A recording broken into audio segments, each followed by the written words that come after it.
Good afternoon, everyone. Looks like we've still got a few people coming in, but that's okay. It's a bit of a long walk over from the other side of the convention. I assume everybody's got their lunch and they're all full and ready to fall asleep. Who am I? My name is Amanda Rolland. I'm here from Australia. I know there's a few of us over here today, and so hopefully you won't hold it against me. I have heard the jokes about the Western Island or the West Island, but took me a few minutes to understand it, so you'll have to forgive that. I am a sysadmin, or I was a sysadmin, and when I was thinking about what I wanted to talk about, I was thinking about technical talks, and I sort of went, well, that wasn't the biggest impact that I've had in my life. The biggest impact that I've noticed over my years in the industry was when I was a sysadmin, I had a lot of trouble convincing people. I would go into my manager's office and I'd go, this new piece of kit, this new software, this new toy that I want, really good piece of software that's important to the organisation, we need to get it. We need to spend that money. And my manager would turn around and go, I just don't see it. Why? We don't need it. And I'd walk out really frustrated because I knew the problems it would solve. So when I sat down to think about my experiences with that and moving into solution architecture and pre-sales, which involves talking to a lot of people and talking about why what I'm suggesting that they need to do is a good idea, I thought, well, what have I learnt and how am I better at it now than I used to be? And so this session was born, and hopefully some of my pain will become something you guys don't have to experience. So, I do have a very interactive session, so I'm going to get you to all exercise your arms, make sure they're all limbered up so you can raise your hands when I ask some questions. And I'm going to start with a couple at the beginning here. The first one is, who here has actually recommended a purchase to a manager or someone within your organisation? Great. Okay, keep your hands up. I know it takes some arm muscles there. The next question I have is, put your hands down if you got what you wanted. Oh wow, that's awesome. I'm really impressed by that. So hopefully you guys will either go, yes, this is great, this is what I did and that's how it got me what I wanted, or hey, that would have maybe made it even better. The next question, for those of you who did still have your hands up, who didn't get what you wanted, did you understand why you didn't get what you wanted? Did you understand what it was that the business decided that wasn't going to give you what you were actually asking for in the first place? Okay, we've got no hands now. That's good. Obviously, everybody's getting what they want. Now, the final question, and do feel free to raise your hand again if this feels relevant. Frustration. How many of you have walked out in any scenario when you've been trying to convince people and said, oh my God, I don't understand. It was so important. We had to get it. I had to convince them and I just didn't manage to do it. It just didn't work.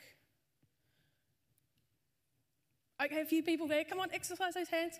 Great. Okay. So now think about all of those questions that I've just asked you. Sorry. Think about all of those questions that I've just asked you in the context of home, in the context of friends or family, in the context of kids, and think, okay, what did I do differently? Did I get what I wanted in that scenario? If I didn't, what could I have done when I did get what I wanted in work, because there was quite a few of you there, that I could translate to home? And we'll come back to that right at the end to have a chat. Now, I know the next question you have is, can I change that answer? Can I change the no's I got into yeses? Can I have my manager nodding along to me going, yes, I understand, yes, here's $1 million, go do what you will? Well, I'm not sure that'll ever happen, but I can certainly say to you, maybe. I can certainly give you some tips and tricks that I've used and that I use regularly to help you change the answer, to help you come across as someone who can coherently explain why they need something in terms the business can understand and in terms that they care about. That can only be a good thing, And hopefully it'll mean next time your boss or your manager or whoever needs to make a decision, they're going to come to you and go, hey, I know you're a smart cookie. I want to ask you a couple of questions because we're thinking about investing in this thing and I want your opinion. Okay, so let's start. Let's start with the who. Because if you don't know the who, you have nowhere to start from. Point number one, I do have 9 tips, by the way. I don't like round numbers, they're too round. I like sort of quirky numbers, so I've gone with 9. The first tip I have for you is know who it is that you're trying to convince. Is it your manager? It might not be. They might not have the delegation to be able to spend the money that you want to spend. Is it their manager? In which case that's a different person with different concerns. Is it the CEO? Well, there's another whole bucket of problems. CTO, they're a technology person, right? Or, and this is the scariest one in my mind because they think so differently to me, is it just a finance person, somebody in the finance department who I don't know and don't have anything in common with? Oh my God, profit and loss statements. When you can work out who it is that is going to be making the decision, you're going to be in a better position to start the rest of this process. So how do I go about finding out who that person is? Well, generally the easiest way to do that is to ask. Go to your manager and say, hey, I'm thinking about this new idea. I want to do it this way. This is sort of what it's going to look like. Who is going to be the person in this organisation to make that decision? And your manager's either going to go, oh, I don't know. Or they're going to say, oh, well, I will, or my boss will, or the CTO will, or that guy in finance will. And then you know where to start. Once you know where to start, you can then think about what it is that they care about. That decision maker, that person who is now the most important person in your mind, what do they care about? As a technical person, and I have my own concerns. You guys might have different concerns. In this situation, you might have concerns about your environment, the stability of your environment, the security of your environment, whether or not you're going to get woken up by a message in the middle of the night that means you have to log on and fix something. I always worried about that. I like my sleep too much. And of course, you care about your KPIs. So, but they're the thing, they don't care about those things. They might care about your KPIs, they've set them for a reason, but they probably don't care about the other things. They don't care if you get woken up in the middle of the night. They care if they get woken up in the middle of the night. So, when you think about it, think about what they care about. If it's your CTO, they probably care about some of the technical stuff too. If it's your CEO, they probably care about customer satisfaction. They probably care about revenue. They probably care about profit. If you can bring this back to money, guys, you've probably already made your argument. If the bottom line changes in a positive way because you're suggesting something, use that because I guarantee you money will sway people every single time. And of course, they're going to care about their own KPIs as well. As part of this process, it's really important to remember the state of the organisation, the wider context. What is your organisation doing at the moment? Are they embattled? Are you having financial difficulties, cash flow issues? You may not know the answer to that, but someone will, so ask. Are you coming into a new market and you need to find a way to boost yourself into that market? Maybe. There's any number of things that could be going on. You could be fighting off more agile competitors. You may be looking at trying to put everything into the cloud. I don't know what your organisation is doing, but if you can find that out and incorporate some of those concerns into the conversation, you're once again just another step closer to a yes. So let's look at an example. I've used the DevOps example. I like DevOps, it's fun. I'm the ops side of DevOps, and I've always struggled to understand the dev side of DevOps. So this is one of my favourite topics at the moment. But let's have a look. I've got on the left-hand side there, I've got the technical benefits, the stuff that you guys will care about. And then on the right-hand side, I've sort of tried to look at why the business should care about those things and how you could then start the conversation to get DevOps implemented into your organisation. So the first one there is less risk. If you're a developer and you're developing smaller amounts of code on a continual cycle and putting that out into production regularly, there's less risk because you're changing smaller amounts of code. We're not back in the day. I don't remember that day, I'm too young. But back in the day, you used to do big package deployments and every single piece of code was changed. There was guaranteed to be a problem. So zero-day patching, well, zero-day patching's still a thing. But in your organisation, running around trying to fix a piece of your code because it's broken something in production is not fun. But what does that give to the business? Okay, well, so now we're on a continual development cycle. We're sending out bits of code all the time, changing things all the time. What does that give to the business? Well, they get better features. They get them quicker. If a customer says, this doesn't work very well, I don't like the way this works, your sales guys or your customer service reps can make note of that and send it over to the devs and say, hey, can we get this thing? And they might have it in a week, if you're lucky. It's probably not. The next one is the less complex issues to troubleshoot. So remember, I was talking patching, zero-day issues that come out. Everyone remembers service packs that have had problems, don't they? So from your perspective, when something goes wrong, it's going to be here, not here. Oh my God, how do I find something in that code? So when you're looking at it, you can fix things quicker. From a business perspective, it's a customer raises an issue. My checkout isn't working on the website, or this app doesn't do this thing that I want it to do. Hopefully, it'll be a small change and you've just missed a variable or something, and you can quickly go back to the change, roll it back from production, make a quick change, do some testing, and throw it back into production, and it's all working, because, you know, that's how it works, right? They don't care about that. They really don't. Unfortunately, I wish they did.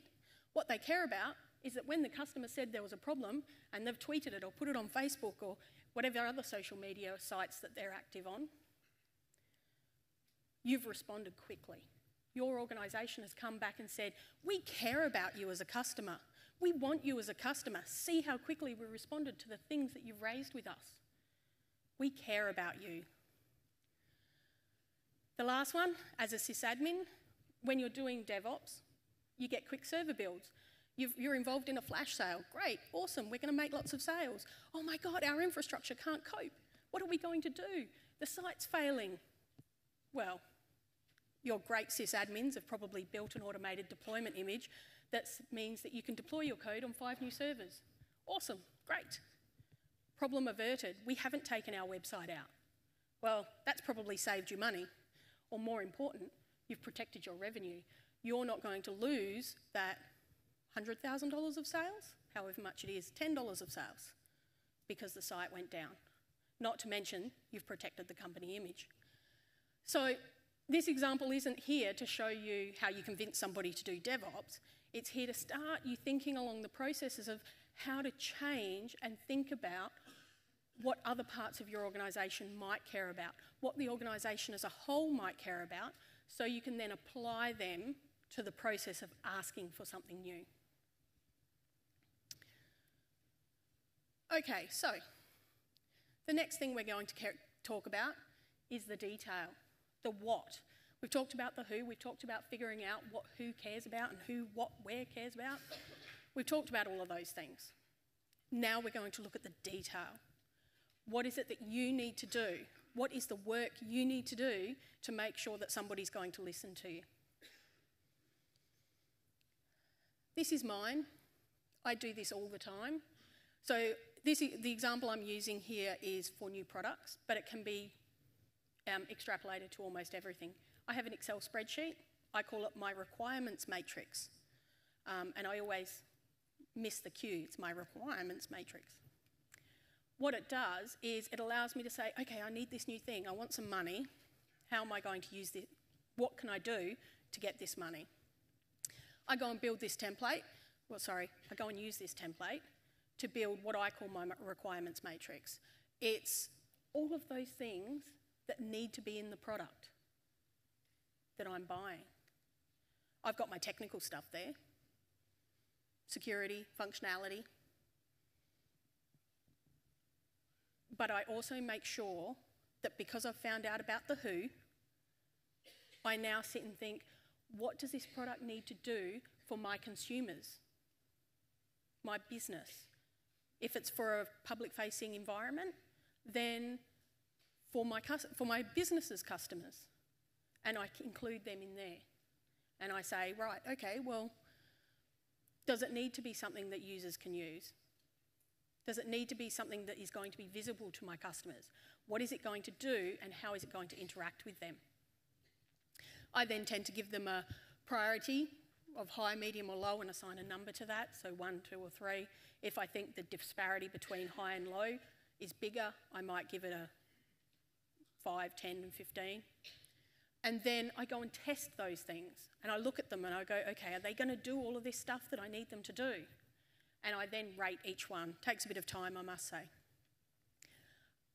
Once I've done that, I give them a rating, which you can see there, and I then do a calculation. That calculation is generally the value of the priority times by the score, which is usually out of 10. And then at the bottom, I add them all up, and I say, okay, well, which one came out the best in my tests? Well, that doesn't look right. That didn't feel right. That product didn't feel right, but it's come out the top. Well, let's have a look at why that's happened. And that might mean you're completely confused and actually that was a better product, but more likely you've maybe weighted something incorrectly or missed off something really important from your list. So go back, iterate it, go through, work out what it is. Once you've got the list, that's wonderful. Now you have to start thinking about putting it together. Now the next one is a word on terminology. How many people have been told, don't use acronyms? Yep. There's a reason you're told not to use acronyms. People don't understand them. But I will caveat that with saying, if your audience, if your decision maker does understand that acronym, use it. Does understand that piece of terminology, use it. Why? Because it gives you context. When I talk about WMI with somebody else who understands what WMI is, I don't need to explain it. I don't need to use a lot of words to tell that person what WMI is. They just understand because I've used the terminology, I've used the acronym. The same with all of the others on the board. So if it makes sense, if it is understood completely and clearly by both you and your audience, then absolutely use that acronym. It will save you a lot of words on paper. I will even go so far as to say, look at who your audience is. Once again, let's talk about the finance person. They use lots of very specific terminology. I don't think they use as many acronyms as we do, but they definitely use terminology. If you understand their terminology, if you understand what they're talking about when they start talking in the pub on the Friday night with each other, then use that terminology. Because in the same way, WMI gives you all that context around what that means. If you use their terminology, they understand everything around that terminology. And so you can feed in to what they already know. I'm going to go through those 3 pieces of business terminology on the screen there, just quickly, because they are often misunderstood and the importance of them is often misunderstood. The first one there is sunk costs. As a business, sunk costs is when, hey, I've already spent some money. It's great. What you're suggesting, it won't get me back that money because I've spent it. It's not going to come back to me in any way, shape or form. So therefore, I don't care about it. So a sunk cost, for example, will be your salary. How many people have had some really good ideas that are going to save them heaps and heaps and heaps of time? No? No one? Nobody's ever had an idea? Yes, great, thank you. Your business is not going to get behind that idea because they figure they've already paid for you. They don't need to give any more time and take some resource time out of that because you've already spent it. So be aware that sunk costs i.e. money you've already spent, is not something that they're going to care about. If that saves you some time and you can use that time to build something else which will make them money or save them money, then clearly articulate that, because the saving and the spending is where you're going to get the interest. The next one there is ROI. How many people know ROI? It's a fairly common one in our industry. Great, excellent.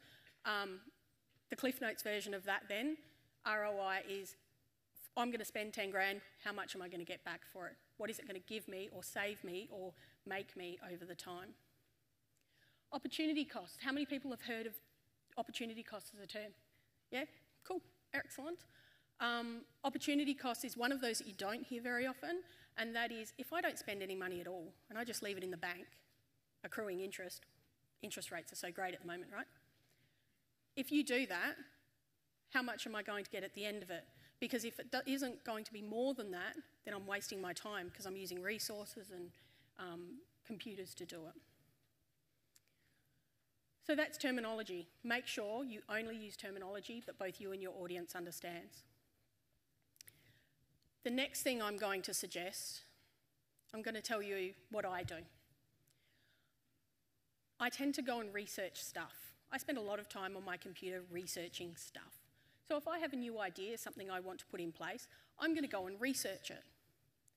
And so in this sort of process, I'm going to go learn about marketing, or I'm going to go learn about finance, or I'm going to go learn about whatever it is that's relevant to the topic. And then I'm going to come out the other end and I'm going to go, I know all there is to know about marketing. I've only done it for 3 hours, but I know all there is to do with marketing. Okay, I probably don't, just saying. But this is the point where you do need to stop and you need to say, hey, who does know about marketing? Because as Donna said, people are experts in their own fields, so go and speak to those experts. Stalk them, as she said. Go and find your marketing person in the office. Go and find your finance person. Bring them on board. If it's going to do something for them, that won't be hard. So have a chat. Take them for a coffee. Bring them on board. Get them to help you. Point out the issues that you've got, the mistakes that you've made, because you'll have a much stronger case at the end of it. Now, the next point here you may or may not have to do. I actually highly recommend it, even if you don't have to do it, even if you don't put it in a lovely format, because for me, it helps me really consolidate what my talking points are. I might have a business case, and I may talk through it. I may not present a piece of paper, but I usually have it, because then I know what I'm talking about. So I've got an example of it's a very, very basic template there. A business case can run from 1 or 2 pages to hundreds of pages. For the most part, I would suggest for the sorts of things you're talking about with your decision maker, you probably want to start with a page or 2. You don't need to go more than that because you're just trying to gain their interest, just trying to bring them on board with you. But think about what it is that you're doing. The first one, executive summary, it's the most important. Because even if they don't read anything else, they will generally read that. If you can put in a funky graph, lots of colours, that's even better. Everybody loves graphs, right? I particularly like Venn diagrams, but they're probably a bad choice. Talk about the process you went through. Talk about what you've done to come to your conclusion. Talk about what the product is that you want them to have. Talk about the products that you tested to come to that conclusion. Because that will give them comfort knowing, okay, you've thought about this. Talk about the things that you know the business cares about. This is the point where you put in, hey, I know that the business is doing this right now and my product will fix it by doing this. Because if you do that, they'll sit back and they'll go, wow, that might actually help us. What do we do next? I generally have some form of product listing. So if I've had 3 products or 3 ideas of different ways to approach a problem, I will put them in here and I'll put them in with a bit of a pros and cons list. The reason is everything has a con. Even the thing you want to do, it has a con, so be honest about it, because they'll know if you're just trying to give them a a negative pro. Be honest about the pros of the products you're not interested in, because they can see that as well. Make sure you clearly highlight which one of them is your preferred option. You can do that in any way you want, just make sure it's obvious which one you're suggesting. And be honest about all of them. And give as much detail as you think your decision maker will need, because depending on who they are, they might like lots of detail or none. If there's next steps, if there's resources that are going to be required, I need a project manager for this. Okay, maybe you don't. I need this resource, I need this time, I need this whatever, this is where we're going to go, this is the process we're going through. Put it in here. If you have it, put it in. They may not read it, but it's there if they want to. And if you have anything that you're doing or have done to come to your decision, throw it in as an appendix. An appendix means this isn't required. You don't need to read this in order to understand what I'm trying to achieve, but this is just all of the relevant data for those people who like data. Your product requirements, your requirements matrix that we made earlier, if you have one of those, throw it in. People love it. More's better, generally. Okay, so you have thought about who you need to talk to. You've thought about what you need to do to get it over the line. You've looked at all the work you need to do. And you've said, I'm good. At this point, this last couple of points are probably going to be critical to the process, because it's not necessarily, doesn't necessarily follow. The first one is, managers are people too. Get emotional. Why do you want to get emotional? I've got a question, and I've probably given away the answer, but let's do it anyway. How many people in the audience think decisions are rational? People sit there and they look at the data and they look at the information and they make their decision by looking at all that information. Anyone? Yeah, a couple of people? And how many people think the decision is emotional? I really like that thing. Yeah, absolutely. The bias that they've seen between rational and emotional decision making is about 80-20. So 80% of your decisions are generally made emotionally. I don't know how many car people are in the room, but if someone came up to you in the street and went, you know what, I've got this Ferrari, I don't need it. Do you want it? You can't sell it, you have to keep it, you have to use it, but I'm willing to give it to you. How many people would turn that down? How many people would say, no, I don't want a Ferrari. Are you kidding me? Everybody wants a Ferrari, even though it makes no sense whatsoever. I'm going to give you a personal example here. I tend to be a bit of a toy person. I like Lego. I like new things, new gadgets.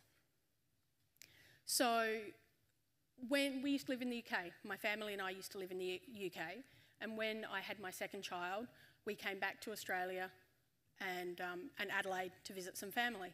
But we also had family in Perth and we had family up in Queensland. So we knew we were going to be driving quite a bit. So we said, oh, I know, I have a really good idea.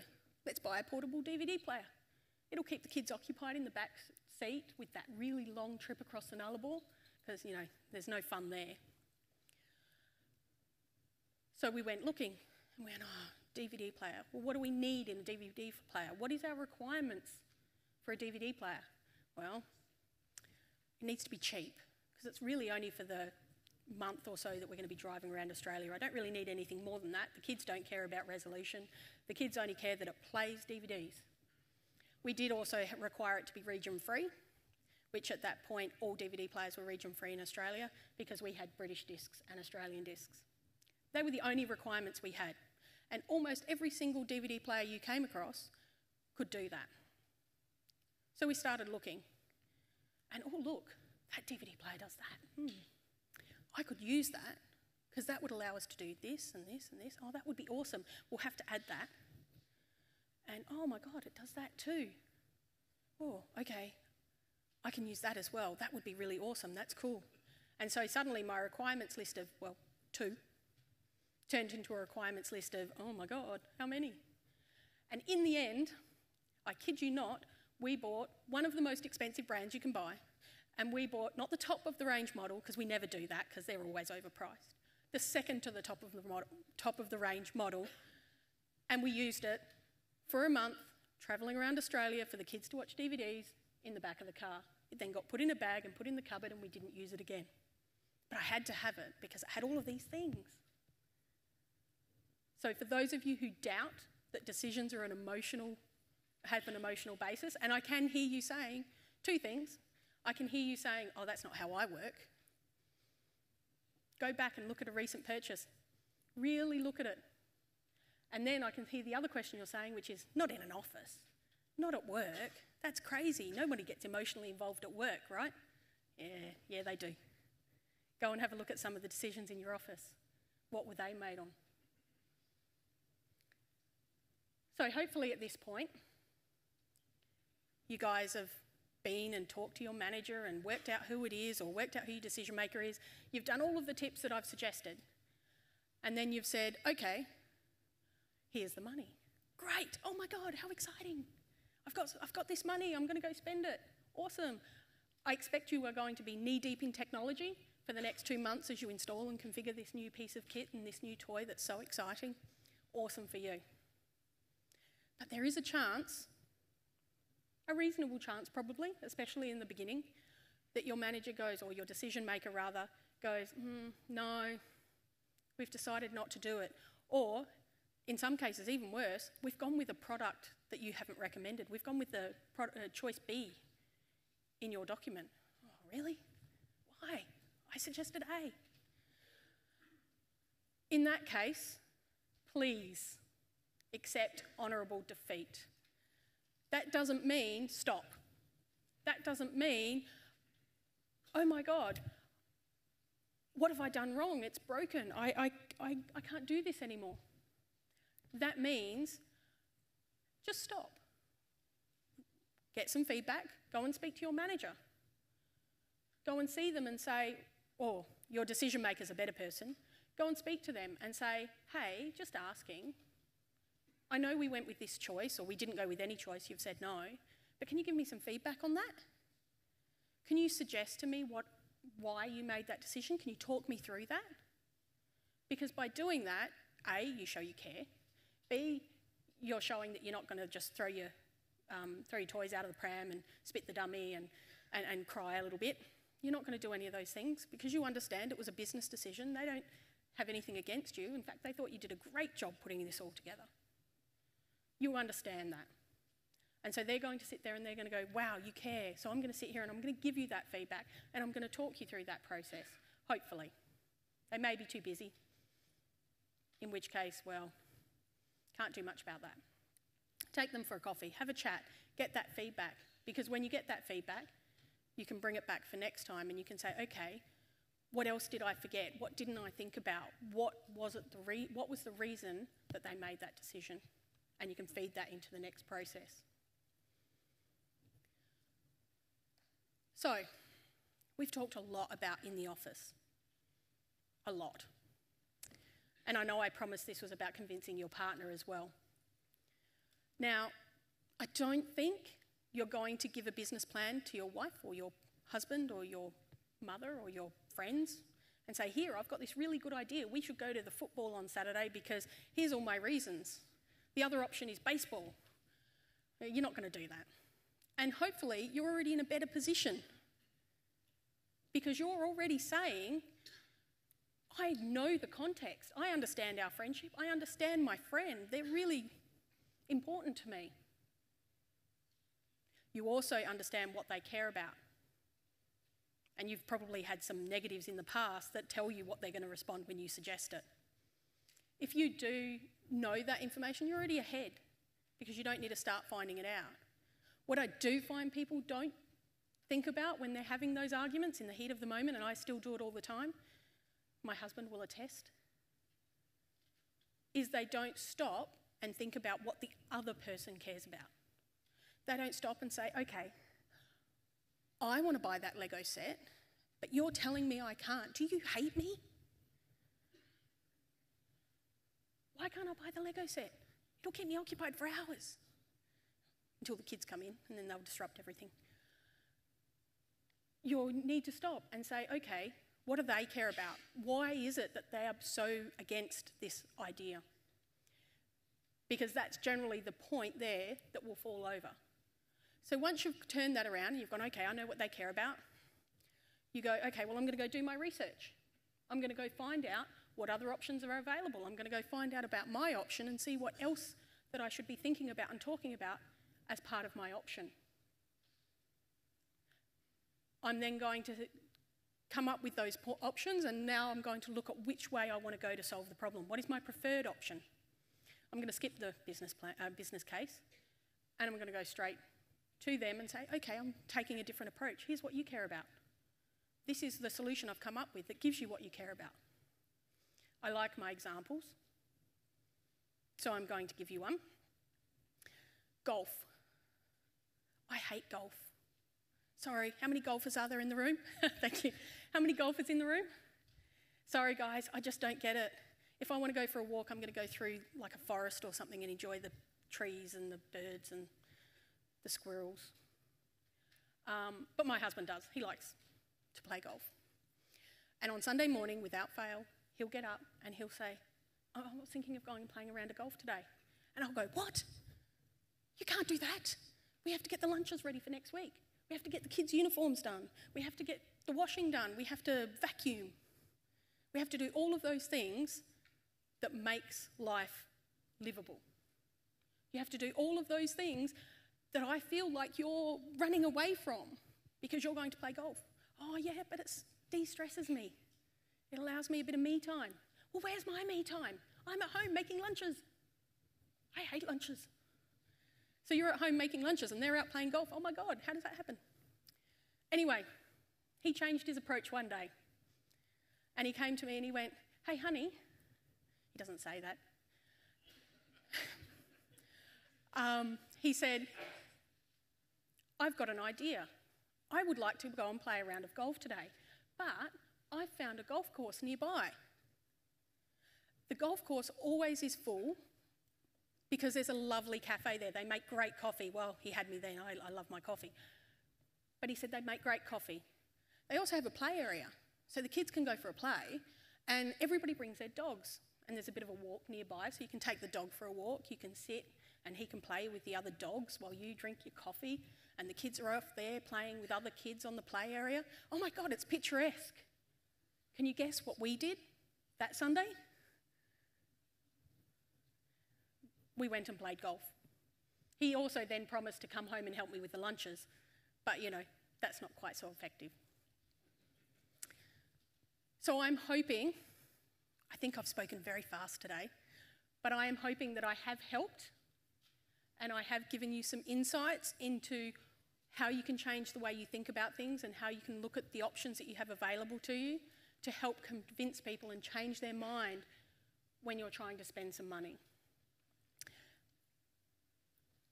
I want a new Surface Pro. I don't have a Surface Pro 4. I don't think I'm allowed to enter, am I? I'm not allowed to enter, but you should. My kids would be crying that they can't get a new Xbox, so please do your evals.